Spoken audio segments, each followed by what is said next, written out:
एक समय की बात है, हरे भरे पहाड़ों के बीच बसा एक खुशहाल गांव था जिसका नाम सोनापुर था। इस गांव में जानवर इंसानों की तरह चलते फिरते, कपड़े पहनते और मिलजुल कर रहते थे। वहीं एक छोटा सा नन्हा रैकून रहता था जिसका नाम सोनू था।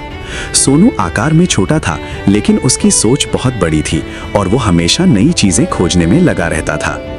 एक दिन धूप दोपहर में सोनू गांव के चौक के पास खेल रहा था।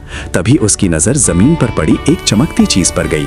उसने उसे उठाया तो पता चला कि वो एक बटुआ है।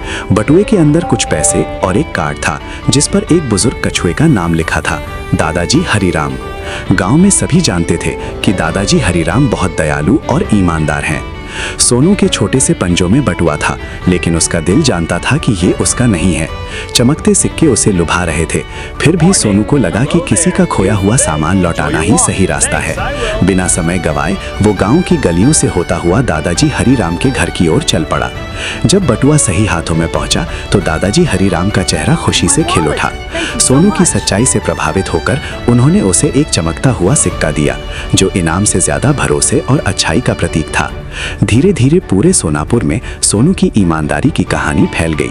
खरगोश, हिरन, चिड़िया और यहाँ तक कि पुराना उल्लू भी उसकी तारीफ करने लगा। लेकिन सोनू को सबसे ज्यादा खुशी इस बात की थी कि उसने सही काम किया।